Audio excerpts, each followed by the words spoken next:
अगर आपके घर पर जन्म हो जाए तो आपके घर पर पूजा पाठ हो सकती है। अगर मरण हो जाए, मरना सोच हुआ है, तो तब पूजा पाठ नहीं हो सकता। कैसे? इधर देखो, अगर आपके घर पर लड्डू गोपाल हैं, या महादेव की कोई मूर्ति है, महादेव का शिवलिंग है, अगर आपके घर पर कोई मूर्ति रखी हुई है और आप रोज पूजा पाठ करते हैं और यदि किसी का बच्चा हो गया तो फिर सूतक लग गया, तो आपके द्वारा पूजा पाठ नहीं होगा। पर कोई आपके आसपास या घर में कोई दूसरा गोत्रीय व्यक्ति रहता है, किसी का गोत्र दूसरा है, तो वो तुम्हारे घर में आकर के लड्डू गोपाल को स्नान करवा सकता है, भोग लगा सकता है। यदि उस व्यक्ति का गोत्र अलग है तो तब तुम्हारे घर पर पूजा पाठ हो सकता है, मतलब दूसरा व्यक्ति कर सकता है। लेकिन यदि मरना सोच हुआ है, सुन लो, तो तब नहीं किया जाता, तब पूर्ण तरीके से बंद हो जाता है। सुन रहे हो?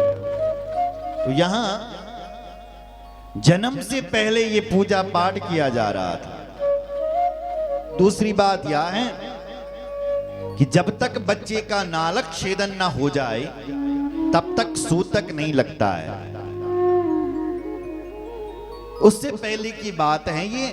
उससे पहले नंद बाबा सूतक लगने वाला था, उससे पहले ब्राह्मणों को बुलाया, स्वस्ति वाचन करवाया, उन ब्राह्मणों को दान दक्षिणा दी, और दान में क्या दिया? गौ माता दान में दे दी महाराज। गौ दान किया, वस्त्र दान किया और तिल दान किया। तिल,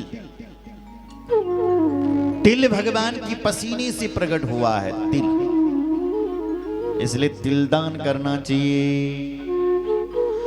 धेनु नाम नियुक्ते प्रादां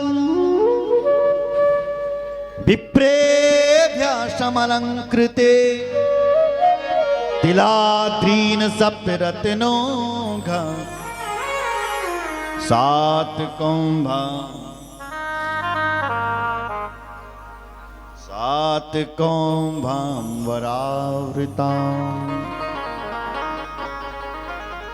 धेनु नाम नियुक्ते प्रादात्। गौ माता का दान दिया जा रहा है। विप्रेभ्यः समलंकृते, बोलो जय श्री राम।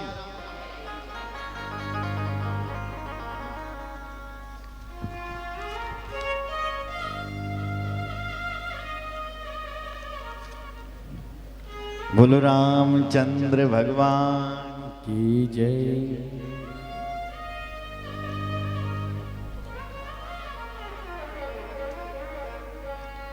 आपने कभी गौदान किया है?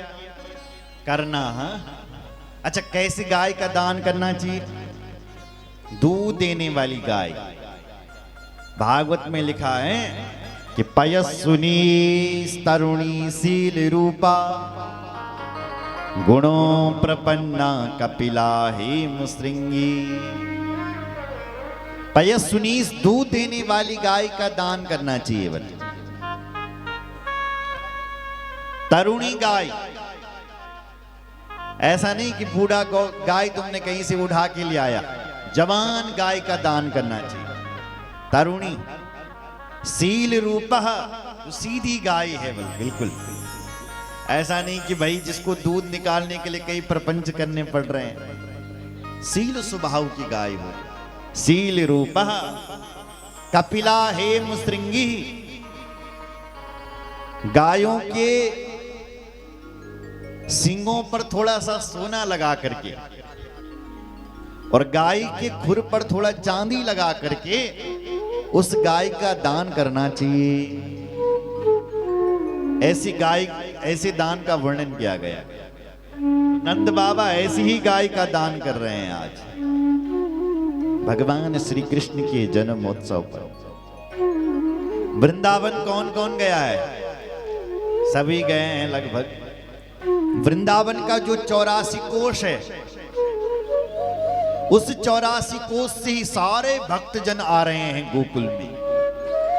और सबने नए नए कपड़े धारण कर रखे हैं और कन्हैया का आशीर्वाद देने के लिए और भगवान यशोदा जी को बधाई देने के लिए आ रहे हैं। गोप्यासु मृष्टमणि कुंडल निष्कंठ चित्रांबरा पतिशिखा च्युतमाल्य वर्षा नंदालयं सवलया व्रजतिर्विरीजुर व्यालोल कुंडल पयो धरहार शोभा व्यालोल कुंडल पयो घर धरहार शोभा। सबने कुंडल नए नए कुंडल धारण कर रखे हैं, नए नए वस्त्र धारण कर रखे हैं और नंदरानी के पास दौड़ लगा रहे हैं और शुभकामनाएं दे रहे हैं। मैया बधाई हो, बधाई हो, बधाई हो, और आशीर्वाद भी दे रहे हैं। ता आशीषः प्रयुंजान चिरम पाहीति बालकी हरिद्रा चूर्ण तैलाधि सिंचन्त्यो जनमुज्जगु। आशीर्वाद दे रहे हैं महाराज, ए मैया तुम्हारा लाला 100 वर्षों तक हम गोपी और ग्वालों की रक्षा करें। आज नंद बाबा के हाथों पर जो मिलता है वही लुटा लेते हैं। एक दरवाजे पर सोना बंट रहा है, एक दरवाजे पर बाबा चांदी बांट रहा है और एक दरवाजे पर हीरा मोती बांट रहे हैं। आज गोकुल में ऐसा लगता था जैसे भगवती लक्ष्मी वैकुंठ से धरती पर प्रकट हो गई हो और अपने पति के जन्मोत्सव पर जैसे लक्ष्मी जी नाच रही हो। रमा क्रीडन भो नृपः, रमा भगवती यानी लक्ष्मी जैसी नृत्य कर रही हो। रोहिणी को भी लालो भयो है तो रोहिणी मैया भी खूब नाच रही है।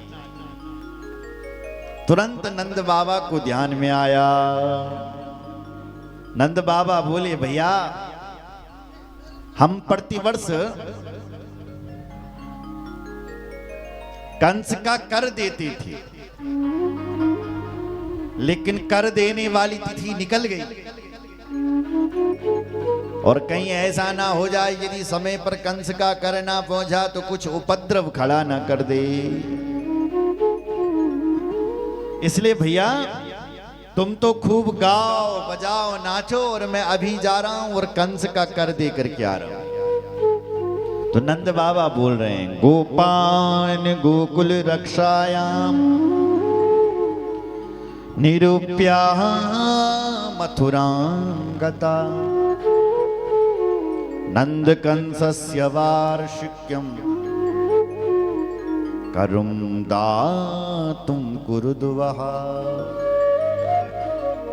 नंद बाबा कंस का वार्षिक कर देने के लिए निकल पड़े।